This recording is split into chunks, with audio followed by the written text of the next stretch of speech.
In today's video, we have some NHL trade rumors to discuss as we head into the NHL All-Star break. Teams we're focusing on today include the Toronto Maple Leafs, Carolina Hurricanes, Edmonton Oilers, and Vancouver Canucks. We'll discuss all of that coming up next.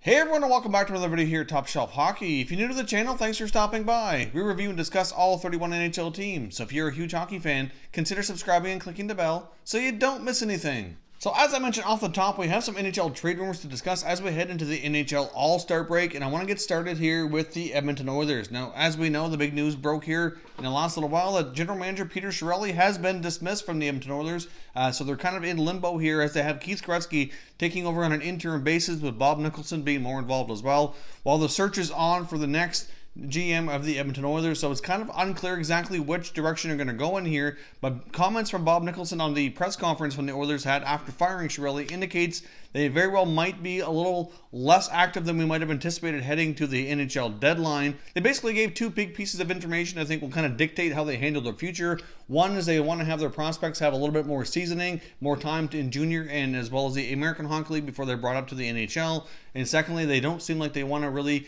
trade many of their younger assets to kind of mortgage the future to get into the playoffs right now. I mean, it is important to make the playoffs, but they very well might not be so, they might not make any rash decisions here to trade a guy like Jesse Puljujarvi or Yamamoto or any of the other prospects that might have been, involved in trade chatter before. So I think we might be able to have the Oilers look at a different direction here. I did come across one trade rumor saying that Ken Hitchcock was kind of pushing for them to go back to a Blues defenseman that he's obviously quite familiar with in Colton Parayko and offer up Jesse Puljujarvi. I'm not quite sure how much legs that rumor had, but, I just thought I'd mention it here, but I don't think that's going to be anywhere close. I would think more than likely, based on comments from Bob Nicholson, that we might not see Jesse Puljujarvi in play. I could see them possibly moving some draft picks or maybe some lower level prospects or something, but the Oilers certainly have a lot of pieces off the roster, although they'd like to move. It's going to be very, very difficult when you have a goalie like Cam Talbot doesn't have a lot of value. Milan Lucic doesn't have much value with what he's being paid compared to what he's producing. Obviously they have some other guys as well, like Toby Reeder, who they're actively trying to move. That might be a little bit easier, so we might see a guy like him get moved. But at the same time, I thought he was kind of brought in to be more of a winger for Draisaitl.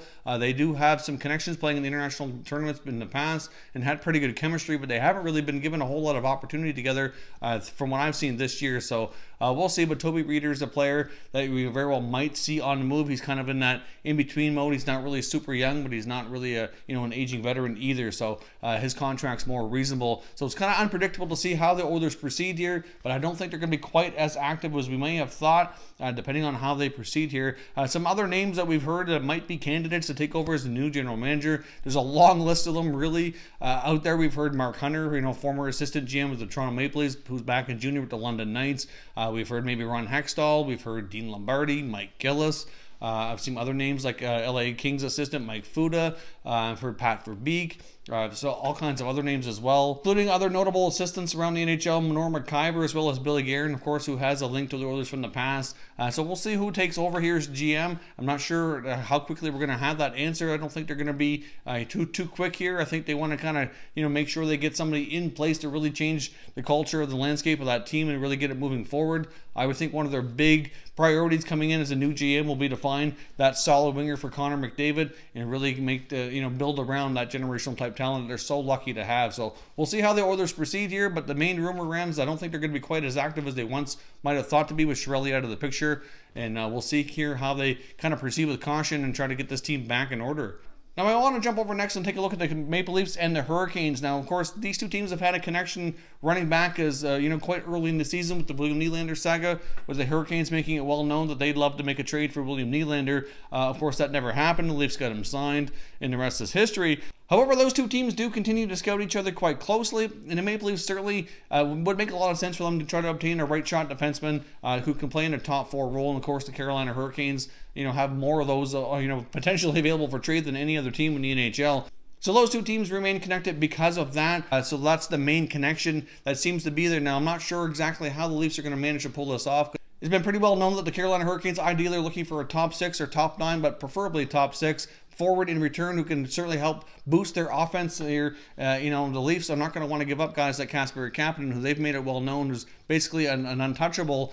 So, you know, could they possibly look like a guy like Nazem Kadri, for example? That name's been brought up. Obviously, his role's been diminished a fair bit with Tavares coming into the picture. You know, mostly playing a third-line role. His production is down this year. He's still a vital, important player for the Leafs, but certainly things have changed the whole dynamic there with Tavares being in the picture. So, could we possibly see Kadri be used as trade bait instead of a guy like Nylander or Kapanen in order to bring them that defenseman that they covet and have for some time? Certainly a possibility. Now, he does have a 10-team no-trade list as well, so he does have some say. Of course, I don't know if the Hurricanes will be on that list or not. That's just speculation on my part. I don't have any inside information to indicate that they're actively shopping him or anything like that. Just something I've come across. A few other people have mentioned it, and after thinking about it, looking at the situation, it does kind of make sense. But keep an eye on the Leafs and Hurricanes. They've been linked all year long, and I will be quite surprised if they don't have some sort of deal done here before the deadline. Now, staying with the Hurricanes by jumping over to the Vancouver Canucks, they've been linked a lot lately as well. Apparently, the Vancouver Canucks are quite heavily interested in forward Michael Ferland. Now, Michael Ferland's kind of a unique type of player that we don't have a lot of around in the NHL as much anymore. You know, he's a guy who can fight. He can play that physical game, agitator type of role, you know, but he can certainly play a top six role and score as well. You know, he's produced pretty decently in his time with the Flames. And so far, he got off to a great start with the Hurricanes. Unfortunately, ran into some injuries, kind of derailed the season here. But he was off to a great start. Now, he's a pending UFA, and apparently the Canucks are quite interested in bringing him on board. I think they would only want to do so, though, if they can get him signed to an extension. So there's certainly no guarantee the Canucks make this move. Ideally, I think if they were going to do that, they might sign him in the summertime. But there's been a lot of reports indicating that Jim Benning and the Vancouver Canucks are very, very interested in Michael Ferland. Might be the type of player who could play in a top six role and protect you know, their younger superstars like Brock Besser and Elias Pettersson. I mean, we've seen Pettersson go down with a few injuries already this year. He's having a phenomenal start to his NHL career, but injury bug has certainly caught up to him a few times already. So it'd be nice to see him, you know, have a little bit more protection and someone who can play on that line. Obviously, they have guys like Antoine Roussel on the team, but, you know, he's not really capable of being a top six forward. So that very well might be, you know, a decent move for the Canucks. Of course, we'll see what happens here. Hard to say exactly what the return asking price would be.